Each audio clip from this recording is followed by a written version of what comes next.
A heart can fail without ever stopping. Inside the chest, the muscle keeps moving, but the beat falls apart. Millions of cells fire on their own schedule, out of step, and the pumping turns into a useless quiver. No blood goes out. The clock is now measured in minutes. Then a flat box is opened, 2 pads are pressed to the skin, and a calm voice says, "Stand clear." This is how a defibrillator brings order back to chaos. A healthy heartbeat is a wave. One small patch of cells fires first, and the signal sweeps across the muscle in a tidy line, squeezing the chambers in order. In a dangerous rhythm called fibrillation, that wave breaks into whirlpools. Many spots fire at once, looping over each other, never finishing. The muscle shivers instead of squeezing. From the outside, it looks almost still. Inside, it is far too busy to do the one job that matters, moving blood. The first move is contact. 2 large pads stick to the chest, one near the right collarbone, one low on the left ribs. Between them lies the heart.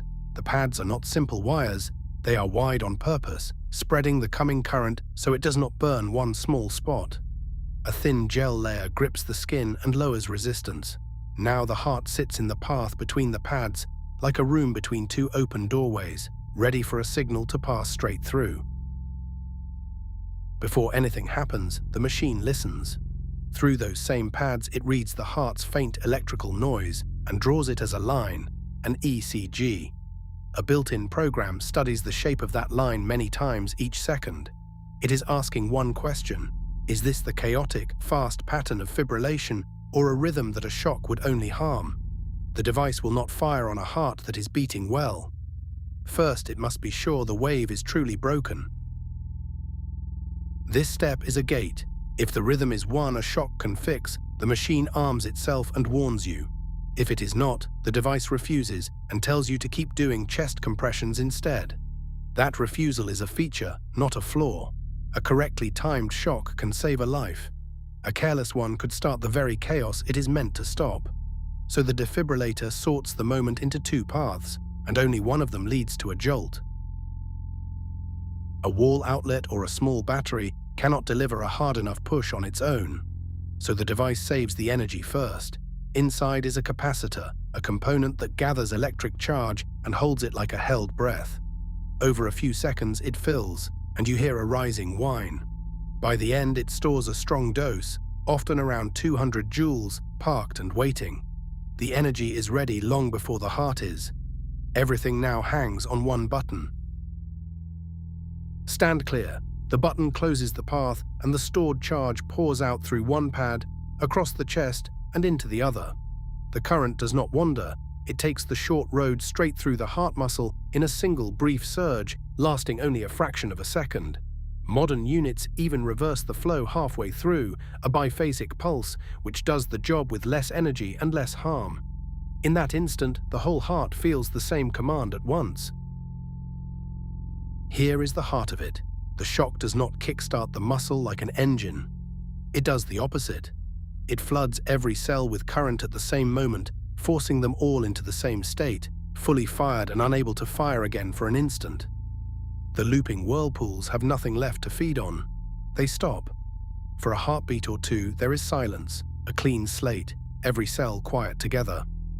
The chaos has been wiped, not pushed harder. Silence sounds like failure, but it is the goal. With every cell reset at once, the competing signals are gone. No whirlpool, no rogue patch, nothing racing ahead of the rest. The muscle simply waits. In that blank moment, the question changes. It is no longer how to stop the chaos, but who will speak first. And the heart, it turns out, has a built-in leader that has been hiding under the noise, waiting for its turn. High in the right upper chamber sits a small cluster of cells called the SA node. It is the heart's own metronome, firing a steady spark on its own. After the reset, it is usually the first to recover and fire again.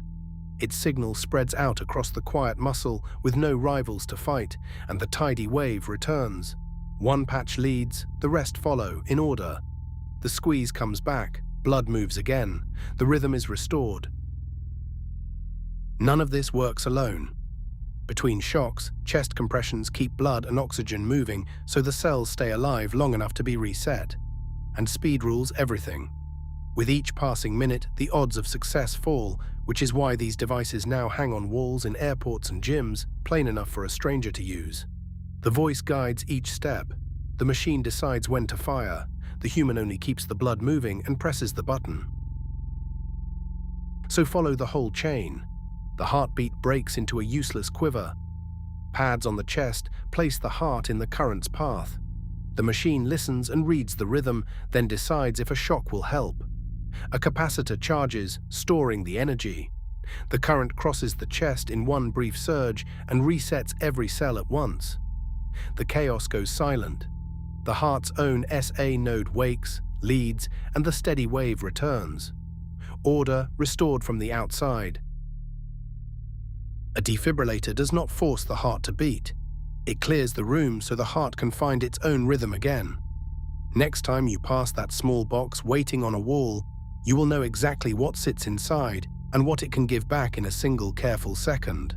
That's the Cutaway.